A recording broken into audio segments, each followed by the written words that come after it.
In the vast expanse of our planet, there are certain places that hold an eerie allure, drawing in explorers and adventurers seeking to uncover their secrets.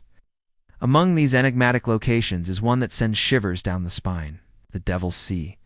This mysterious stretch of water has been shrouded in mystery and fear, with many who have dared to venture into its depths never being seen again. But what exactly is the Devil's Sea, and why does it strike such terror in those who encounter it? Join us as we delve into the chilling tales and unsettling mysteries surrounding the Devil's Sea. It's a place where the boundaries between reality and nightmare seem to blur, and where the whispers of the damned echo through the waves. Are you brave enough to take a virtual voyage into the depths of darkness and uncover the horrifying truth behind this chilling enigma? As the sun began its slow descent below the horizon, casting long shadows across the water, whispers of the approaching darkness crept through the air.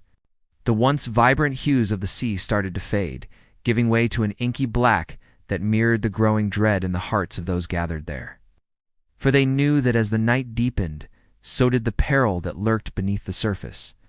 In the midst of this somber gathering stood a seasoned sailor, his weathered face etched with tales of the sea, and his eyes holding the wisdom and weariness of countless voyages. He was Old Tom, a man whose name was synonymous with the tales of adventure and survival against the most unforgiving odds. Yet even he seemed subdued, his usual boisterous spirit dampened by the ominous presence that hung over the Devil's Sea. With a heavy heart, Old Tom began his tale, each word a brushstroke painting a vivid picture of terror and despair. It all started with the disappearance of the Swallow, a sturdy vessel known for its reliability and the laughter that echoed from its deck. One fateful day, the Swallow set sail on what was supposed to be a routine voyage, a journey across the Devil's Sea, but it was a journey from which it would never return. As the Swallow ventured deeper into the treacherous waters, the playful banter on board slowly gave way to an unsettling silence. The crew, once filled with high spirits, became gripped by an inexplicable sense of foreboding. Then as quickly as it began, the silence was shattered. A violent storm erupted, its fury shaking the very foundations of the Swallow. Waves the size of mountains reared their heads, crashing down on the helpless ship. The wind screamed like a banshee, whipping across the deck, threatening to tear the sails to shreds. It was a battle against the elements, a struggle for survival. Yet the Swallow and its crew endured. But as the storm began to subside, revealing the true horror of their fate, a chilling sight awaited them. The sea around them was a graveyard of debris, remnants of the Swallow torn from the ship and scattered like fallen leaves in a violent wind. Amidst this wreckage, a lone lifeboat was spotted, a faint glimmer of hope in the vast expanse of darkness.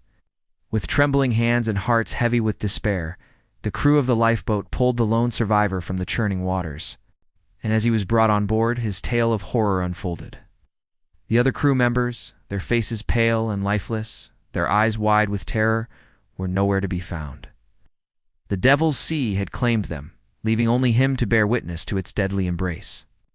As the last rays of sunlight painted the sky in hues of blood orange and bruised purple, the small fishing village of Oakhaven, nestled along the rugged coastline, seemed like any other peaceful seaside community.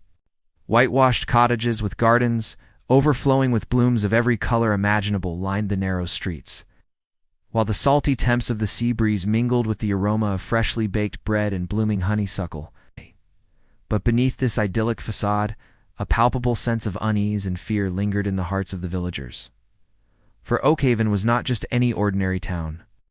It was situated near the edge of the infamous Devil's Sea, a treacherous stretch of water that had swallowed ships and their crews whole. The very mention of the Devil's Sea sent a shiver down the spines of even the most stalwart villagers. For it was a place where the laws of nature seemed to be suspended, and where the boundary between the world of the living and the world of the dead grew alarmingly thin. Among them was a young woman named Alara, her heart filled with love and apprehension in equal measure. For she was engaged to Thomas, a fisherman whose courage knew no bounds, but whose safety was constantly threatened by the unforgiving waters of the Devil's Sea. Thomas was known throughout the village as a man who dared to venture into the most treacherous parts of the sea, a man who wrestled with the mightiest waves and coaxed the most elusive catches from the deepest depths. But it was this very bravery that filled Alara with both admiration and fear, for she knew that with each voyage, He risked not only his livelihood but his very soul. As the sun began its slow descent, casting long shadows across the harbor, Ilara's anxiety grew. For tonight, Thomas and his crew were planning to venture into the very heart of the Devil's Sea, a place where the legends of lost souls and unfathomable creatures whispered on the wind. Suddenly, a commotion broke out at the harbor, drawing the villagers' attention to the newly arrived vessel. It was the Wanderer, captained by a grizzled old sailor with tales of adventure etched into his weathered face. His eyes, however, held a haunted look that spoke of horrors witnessed beyond the horizon of the ordinary. With a trembling hand, he stepped onto the shore, his gaze sweeping across the faces of the gathered villagers, before finally resting on Ilara. "Ilara," he rasped, his voice hoarse with urgency, "you must come with me. There is no time to lose." Without a moment's hesitation, Ilara's resolve hardened. Love, fear, and determination surged within her, propelling her toward the waiting boat. As the last sliver of sunlight dipped below the horizon, plunging the world into darkness, Ilara found herself aboard the Wanderer, the wind whipping her hair across her face as the vessel raced toward the Devil's Sea. The old captain's urgency echoed in her ears, a haunting reminder of the grim purpose that lay ahead. As they plunged deeper into the abyss of the Devil's Sea, a profound stillness enveloped them, broken only by the rhythmic rocking of the boat and the distant cry of a lonely seabird. The darkness was absolute, impenetrable, as if the very night itself had come alive to swallow the light. Then a faint glimmer emerged, a pale, ethereal glow that seemed to emanate from the depths of the sea. The old captain turned to Ilara, his face etched with grim determination. "Are you ready?" he asked, his voice barely a whisper against the relentless roar of the waves. Ilara took a deep breath, steadying herself against the railing. Ella for Thomas fueled her resolve. She nodded, her eyes fixed on the beckoning light that pierced the suffocating darkness. As they approached the eerie glow, its true nature became horrifyingly clear. It was a swirling vortex, a maelstrom of unimaginable power that threatened to drag any unfortunate enough to venture too close into its swirling depths. The vortex pulsed with an otherworldly light, casting grotesque shadows that danced and twisted on the surface of the water. The old captain, his face ashen, struggled to keep the Wanderer on course, battling the invisible forces that seemed determined to tear their vessel from his grasp. Suddenly a bone-chilling screech echoed across the water, piercing the silence like a shard of ice. From the depths of the vortex, a colossal shape began to emerge, rising slowly as if awakened from a long slumber. It was a creature of nightmare, a grotesque amalgamation of tentacles, eyes and razor-sharp teeth that seemed to mock the very notion of natural order. With a Herculean effort, the old captain wrenched the Wanderer from the clutches of the vortex, hurtling them away from the horrifying spectacle. As they fled, the creature let out an ear-splitting roar, its rage echoing across the desolate expanse of the Devil's Sea. But the Wanderer, battered and bruised, managed to escape the creature's grasp, leaving behind the vortex, the ghastly light, and the nightmarish creature that stirred in its depths. However, the ordeal had taken its toll, and as dawn broke, they found themselves on a beach far from the familiar shores of Oakhaven.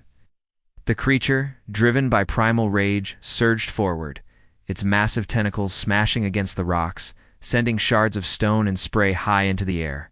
Its eyes, burning with an otherworldly fire, seemed to pierce the darkness, searching, waiting. But the most terrifying aspect of the beast was its deafening silence.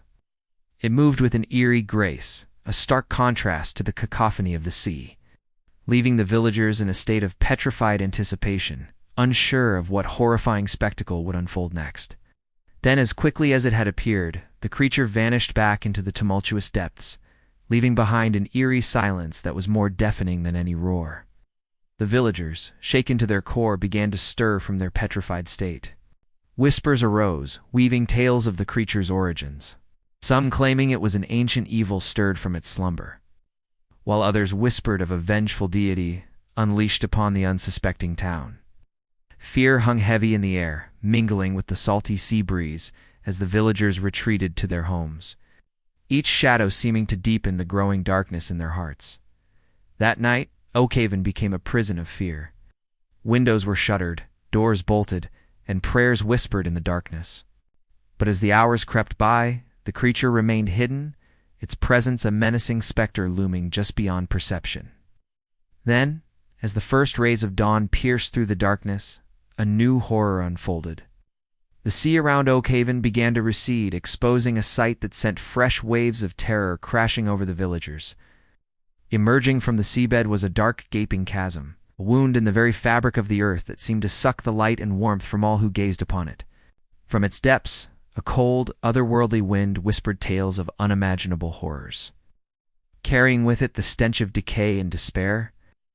At the bottom of the abyss, something stirred, an unseen presence that pulsed with a malevolent energy, promising nothing but torment and destruction. And then, as if summoned by the growing dread in the hearts of the villagers, the creature rose once more. It clawed its way out of the abyss, its monstrous form contorted in a silent scream that echoed the agony of 1,000 souls trapped within its grasp.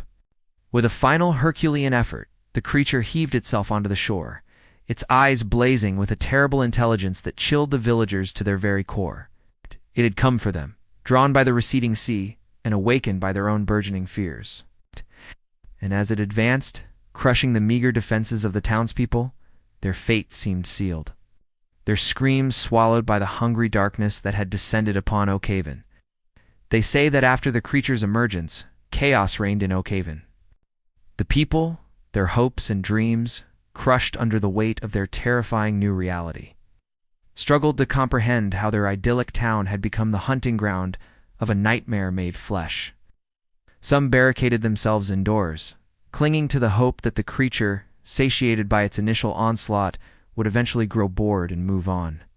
Others, driven by desperation, devised feeble plans of escape, racing toward the hills, away from the creature's reach, only to be met by the harsh reality of their entrapment. For Oakhaven, nestled amidst towering cliffs and the restless sea, offered few avenues for escape, and those few were quickly cut off by the advancing horror.